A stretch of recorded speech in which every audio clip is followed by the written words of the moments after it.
शीर्षक है सफेद रात। पुराने शहर की इस छत पर पूरे चांद की रात याद आ रही है, वर्षों पहले की जंगल की एक रात, जब चांद के नीचे जंगल पुकार रहे थे जंगल को, और 12 सिंगे पीछे छूट गए 12 सिंगों को, निर्जन मोड़ पर ऊंची झाड़ियों में ओझल होते हुए। क्या वे सब अभी तक बचे हुए हैं? पीली मिट्टी के रास्ते और खरहे, महोगनी के घने पेड़, तेज महक वाली कड़ी घास, देर तक गोधूली ओस, रखवारे की झोपड़ी और उसके ऊपर 7 तारे। पूरे चांद की इस शहरी रात में किस लिए आ रही है याद जंगल की एक रात। छत से झांकता हूँ नीचे, आधी रात बिखर रही है, दूर दूर तक चांद की रोशनी। सबसे अधिक खींचते हैं फुटपाथ, खाली खुले आधी रात के बाद के फुटपाथ, जैसे आंगन छाए रहे मुझ में बचपन से ही, और खुली छतें बुलाती रहीं रात होते ही कहीं भी रहूं। क्या है चांद के उजाले में, इस बिखरती हुई आधी रात में? एक असहायता जो मुझे कुचलती है, और एक उम्मीद जो तकलीफ जैसी है। शहर में इस तरह बसे कि परिवार का टूटना ही उसकी बुनियाद हो जैसे। न पुरखे साथ आए, न गांव, न जंगल, न जानवर। शहर में बसने का क्या मतलब है? शहर में ही खत्म हो जाना। एक विशाल शरणार्थी शिविर के दृश्य, हर कहीं उनके भविष्यहीन तंबू। यह विस्थापन की बात है। हर कहीं उनके भविष्यहीन तंबू। हम कैसे सफर में शामिल हैं कि हमारी शक्ल भी विस्थापितों जैसी। कोई अपना घर है, सिर्फ कहने के लिए अपना शहर है, इसके भीतर भी हम भटकते रहते हैं।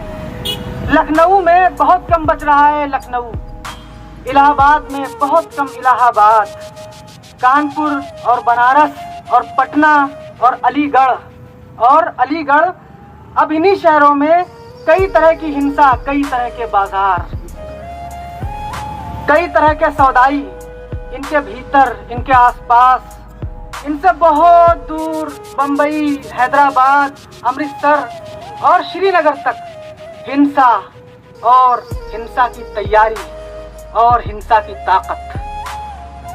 बहस नहीं चल पाती, हत्याएं होती हैं। फिर जो बहस चलती है उसका भी अंत हत्याओं में होता है।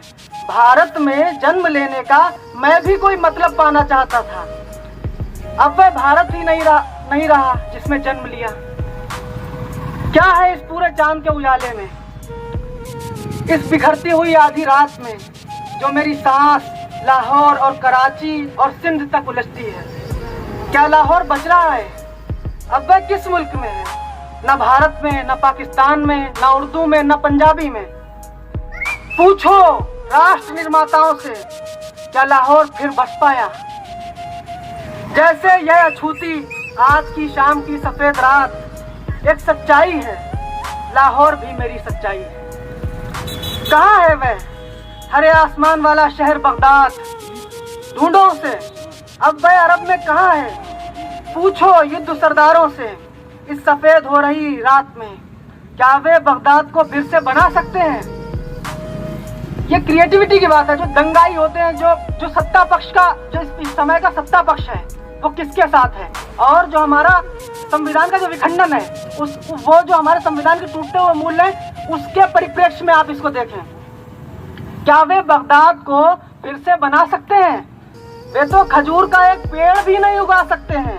वे तो रेत में उतना भी पैदल नहीं चल सकते जितना एक बच्चा ऊंट का चलता है, दूह और गुबार से अंतरिक्ष की तरह खेलता हुआ। क्या वे एक ऊंट बना सकते हैं? एक गुंबद, एक तरबूज, एक ऊंची सुराही, एक सोता जो धीरे धीरे चश्मा बना, एक गली जो ऊंची दीवारों के साए में शहर घूमती थी, और गली में सिर पर फिरोजी रुमाल बांधे एक लड़की जो फिर कभी उस गली में नहीं दिखेगी। अब उसे याद करोगे तो वह याद आएगी।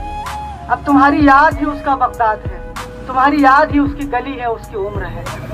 उसका फिरोजी रुमाल है। जब भगत सिंह फांसी के तख्ते की ओर बढ़े तो अहिंसा ही था उनका सबसे मुश्किल सरोकार। अगर उन्हें कबूल होता युद्ध सरदारों का न्याय तो वे भी जीवित रह लेते, बर्दाश्त कर लेते, धीरे धीरे उजड़ते, रोज मरते हुए, लाहौर की तरह, बनारस, अमृतसर, लखनऊ, इलाहाबाद, कानपुर और श्रीनगर की तरह। धन्यवाद, शुक्रिया।